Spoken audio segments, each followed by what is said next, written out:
glad that you've tuned in for this episode. Again, we are sharing so much about Special Olympics, and today we have another special guest.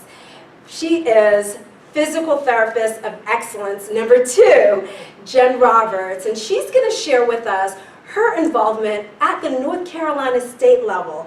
She does so much in the community with Special Olympics and just in the community in general. And we're so glad to have her here sharing with us all that is occurring in North Carolina with Special Olympics. So without further ado, I introduce you and welcome Jen Roberts. Thank you so much for joining us today. Thank you for having me. Yes, you're so wonderful. I've had an opportunity to work with you a little bit in Special Olympics, and I'll tell you, so many people love you. You shine, and just being in the background scenes with some of the other therapists, therapy assistants, and students, they just sung your praises. So it was nice for me to see firsthand how wonderful of a person you are, but also to hear that people love you as well. So you are one of the clinical directors of Special Olympics in North Carolina, that level, and you just do so many great things in the community within North Carolina. So share with us your involvement and your passions within Special Olympics. Absolutely. Well, I started with Special Olympics in 2011 as a volunteer, and I volunteered with a friend of mine who's also a therapist, and you know, we went to the fall games in High Point and we were hooked. The energy from the athletes, from the parents, from the coaches, from the other volunteers, Sure. is just infectious. Yes. It's amazing. And so it became a continued thing. Whenever there was a state games, we went, we participated. Very nice. And in 2013, I had the opportunity to become a clinical director to kind of help facilitate some events. Yes. So that was pretty exciting. And so I've been doing that since that time with the other clinical directors. So it's been a really great experience with that. And you know, as a physical therapist, one of our core values is social responsibility. Absolutely. And looking at health and wellness of our athletes and serving an underserved population. Yes. And with the Special Olympics athletes, a lot of the athletes, this is their very first opportunity to have access to preventative health care. Right. So I think that's where we really come into play, and I really like being involved on that ground level and trying to get other therapists involved with this as well. Yes, which is great. When I heard that physical therapists and the field of physical therapy had great presence in Special Olympics, I always sought after being effective in the community, and so I reached out and wanted to get involved, and it was such a wonderful experience. It's a day of excitement, a day of joy, just seeing a lot of the athletes that are coming in, and they're all just so happy and excited, and they just give you so much more energy. As you mentioned, it's infectious. They give you so much energy, and I just love it. That experience is great. It really is, so it's wonderful. So share with us about FUNfitness. As a clinical director, share with us what a typical day at FUNfitness is like. How is everything set up? How many therapists do you typically require? And how the whole operation takes place. All right, well, it takes a little bit of planning. Every event is at somewhere different. So we have to go in and look at the floor plan, see what will be the best flow, things like that. A screening normally from start to finish will take anywhere from 35 to 45 minutes for the athlete. There's a sign-in area where we get all their initial information, and then they have 5 different screening areas. 4 where they are actually assessed, which include aerobic, fitness, balance, strength, and flexibility. If an area is identified that they need a little bit more educational and it kind of falls outside the norms, which all the norms we print on the sheets to help with the screeners, who are the therapists and therapy students, then they indicate that on the form. And the athletes also get a little exercise packet called a scorecard. Yes. And they take that to each station, and if there's an exercise they need to work on or an area of improvement, that gets circled. After they go through all 4 stations, they go to the education station where they get to work with a therapist or therapy student on the areas they need to improve. So that can take a little time for one-on-one activity. And what's great is they get the scorecard back and they can take that to their coaches, to their family. They can use it at home. It just gives them a little bit more information. So Yes. they get really excited about having that and know exactly what they need to work on. So it's a really great experience. We typically need about 50 or more clinical volunteers, lots Okay. of volunteers, Yes. and at least 10 non-clinical volunteers, which include family, friends, undergrads who are just interested in physical therapy, anybody who wants to come out and help. My husband's even been one of the non-clinical volunteers, and he's mentioned, Yes. I've never been at an event where so many people are so happy and Yes. smiling all the time. He's like, it was just a lot of positive energy. So sometimes even family members who've never seen like what this is all about is a really great experience. It's a for them. blessing. It was a blessing for me that day. You know, when you think that, okay, I'm going to have a Saturday where I go and I provide some of my assistance and just be with people, and then by the end of the day, you know, you're just like, wow, what an experience, because they bring so much joy. You know, the athletes of Special Olympics, they bring so much joy to us and so much energy. I remember when I was actually at one of the stations, the cardiovascular stations, and we did a step test. And I remember 3 athletes that are so vivid in my mind, and they were just the athletes that had so much power and energy, and they wanted to excel. Oh yeah. There are a lot of athletes that want to excel, but these 3 I vividly remember. And so we started them, and we monitor their heart rate, of course, and check their blood pressure. And we were monitoring the heart rate. And I remember these 3 athletes, they got started on the step test. They were doing their fit test. And we said, okay, it's time, it's up.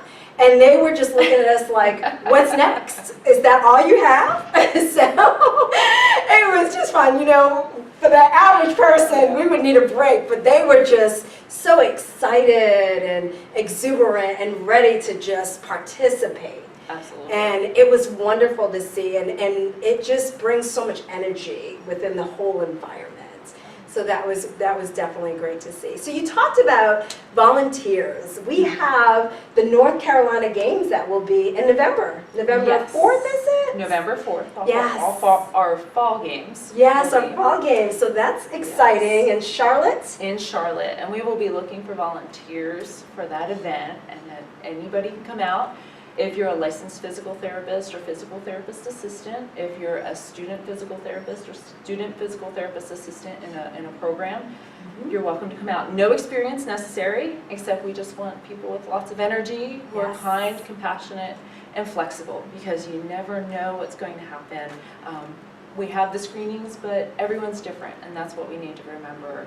And so we also need non-clinical volunteers. So if you want to bring a family member or a friend or something like that, you're welcome to bring them out as well, to kind of help with signing the athletes in and helping with them facilitate the areas and the different screening sessions. And so how do people that desire to volunteer, how do they notify Special Olympics or yourself that they want to sign up to volunteer for FUNfitness? Yes, they can email us at ncfunfitness@gmail.com and just indicate that you're interested in volunteering, and we'll send you an email back just getting a little information from you. We also send out emails once we put you on our list. You'll get emails every time there's an event.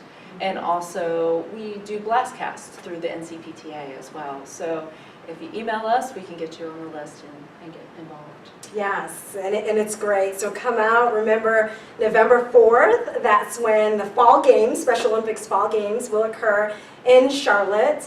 And we want everyone to be involved in North Carolina and, of course, locally in Charlotte areas.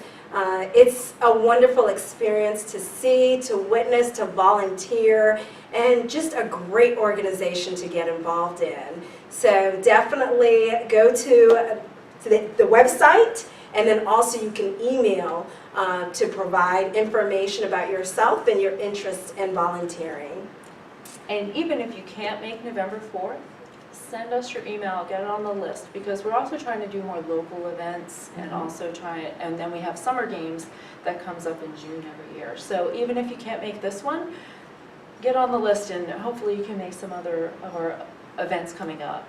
And are there typically, on average, 2 events per year? Yes, there's 2 major state Okay. events, one in November, and now it'll be the Charlotte area. It used to be in the High Point area, and one in June for the Summer Games are the major state events. But we're really trying to get a little bit more going on the local levels as well.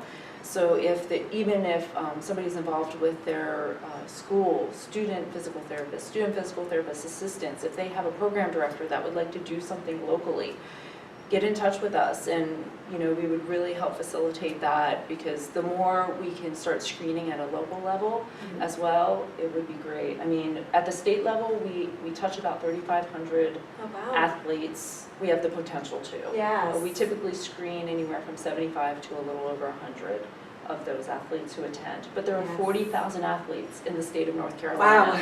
So That's wonderful. that's a lot of folks we have the potential to interact with. Yes, and hence we need more volunteers. Yes, absolutely. So, and again, it's just so much fun. So much fun. So tell me a little bit more about FUNfitness. I know that you mentioned there are so many different areas that are being assessed physically. Are the athletes able to use any adaptive equipment or any adaptive devices? For example, in the clinic, we have many people that come to us and they may have multiple conditions. Of course, we have assessments and tools that we use to evaluate them. So we basically treat the entire person and we accommodate based on what their conditions are and what their needs are. So is that the same within FUNfitness? When you perform your standardized testing, are you able to accommodate maybe if they're in a wheelchair, or maybe if they have some devices that assist them with ambulatory? So Yes. Okay. Well, of course, we have the standardized test that we're collecting data as well to kind of see what's going on with all our athletes. We do, for example, aerobic fitness. If someone can't do the step test, we have a 5-minute wheel test that we do. So we can accommodate that. Like for strength for push-ups, if someone can't get on the floor and do the push-up from the floor, we may use a mat table or use something else for them to do that. So within still doing the test and not changing it too much, we can accommodate some. We also have the options that if an athlete just does not want to perform the test, that's okay. We just indicate that. Or if they're unable to understand the directions, we indicate that. Even if they can't perform it, we still want them to try. Right. And even if we change it a little bit so that they can achieve some part of the test, we still want to do that. Even though we may not collect that particular data, we still want to try. Yes, no matter what. absolutely. And it's good to hear that there's education that's provided as a whole, so that the coaches and the family members can assist these athletes after the day of the event and fitness activities, that they can go home and just continue to work on their flexibility, their strength, their cardiovascular conditioning, and so many other functional areas that they use every day with movement and functional activities. So it's great that they have that educational tool that you provide them, that they can continue to focus on for their own quality of life, but also in preparation for the next event. Exactly. Because it's every 6 months, so you have to be prepared. So that's great in providing them that information. So it's been really interesting to hear a lot about Special Olympics. Does it require a lot of planning to get the different FUNfitness programs together and then employed out at the different games that occur? Oh, we work together. We've been doing this for a long time. So the main thing is getting enough volunteers. Okay. We have really great support from Special Olympics North Carolina, and getting the place set up for the games and getting our materials there and everything. So that's wonderful. We have a great support system. So it's mainly just getting the volunteers out there. Before they volunteer, we send out a bunch of information, videos, printed materials, and things like that to make sure they understand what they'll be doing while they're there. So it takes some planning, Sure. but no more than anything else Right. I'd like to say, because it's a labor of love. It is a labor of love and such a worthy cause. So Absolutely. it's wonderful. And yes, you mentioned before, I remember the first time that I volunteered, is just the support from the clinical directors of FUNfitness and providing a wealth of information. Just a review of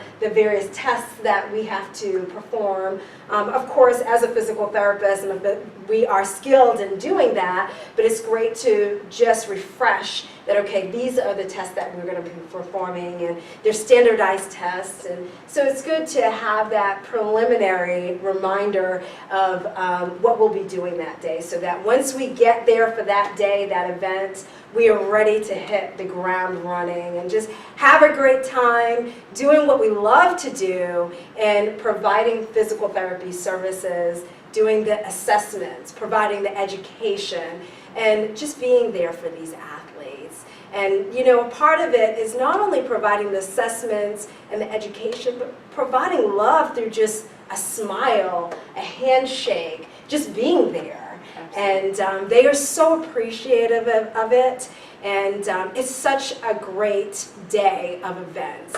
So I encourage the viewers to definitely attend a game and also consider volunteering. You will be blessed, like I've been blessed, and I'm sure Jen has been blessed over the years that she's volunteered, the years that she served as clinical director.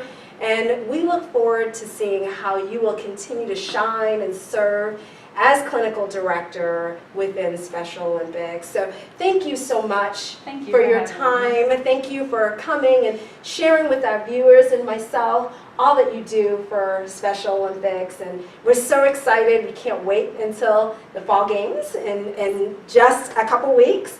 And we look forward to seeing it and participating as well. So thank you again, and we look forward to seeing all that North Carolina has to offer for Special Olympics. Thank you so much for this opportunity. Thank you.